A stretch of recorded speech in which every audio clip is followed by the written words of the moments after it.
소아청소년의 다기관 염증 증후군 의심 사례 2건이 보고됐습니다. 유럽과 미국 등 해외에서 먼저 발생해서 이 코로나19와의 연관성이 제기됐던 질환이잖아요. 네, 그렇습니다. 영국이나 미국 같은 경우 100여 명 이상의 어린이들이 이 질병에 걸려서 치료를 받은 것으로 알려지고 있는데, 이번에도 우리나라 이제 의심 증상입니다. 방역 당국은 이게 명확하게 코로나19와 연관성이 있다라고 밝히지 않고 있고요. 아직까지는 그 관계성이 확인되지 않았다고 얘기를 하고 있고요.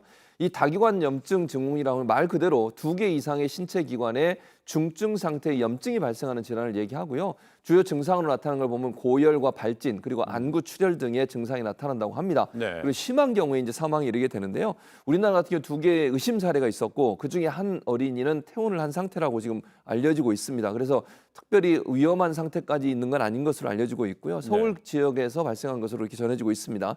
문제는 이제 그 WHO 같은 경우도 이게 코로나19와 직접적인 연관성이 있다고 밝히지 않고 있는 상황이고요.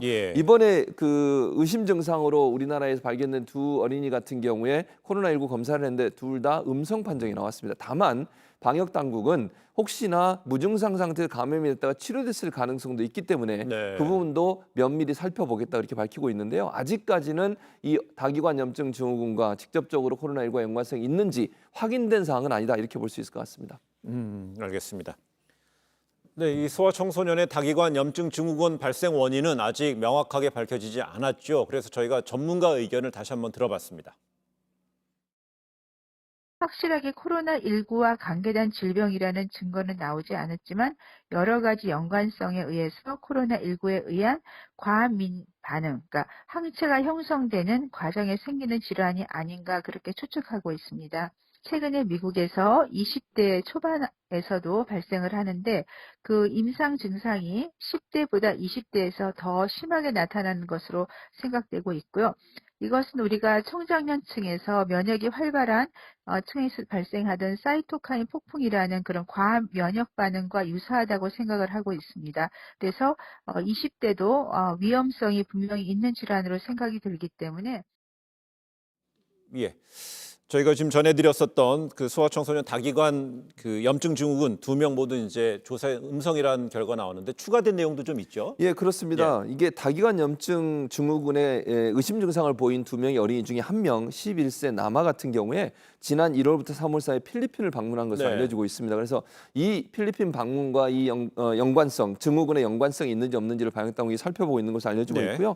아까 잠깐 제가 언급해드렸는데 어린이 다기관 염증 증후군의 의심 환자 2명 중에 한 명은 퇴원을 한 상태라고 그러고요.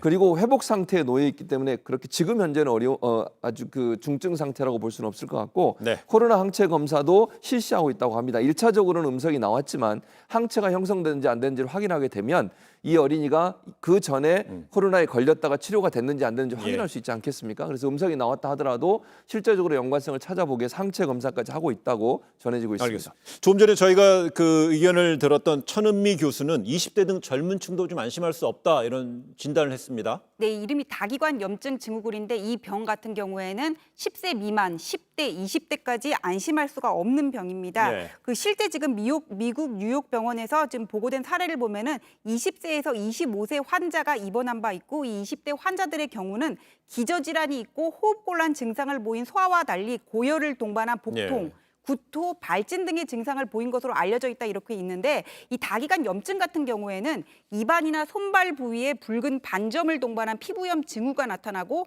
38도씨 이상의 고열이 3일 이상 지속되는 증상을 보여 가와사키병과 유사하다 지금 이렇게 알려져 있는데 이번에 지금 미국에서 보고된 20세 이상의 환자들의 경우에 나타나는 증상이 지금 이것과 일치하는 겁니다. 그래서 이게 지금 이 다낭성 염증 증후군이라는 거는 사이토카인 폭풍, 그러니까 면역력의 이상으로 인해서 신체 장기에 염증이 생기는 사이토카인 폭풍과 유사한 것으로 알려져 있고 이게 보통 젊은 사람들한테 발생하거든요.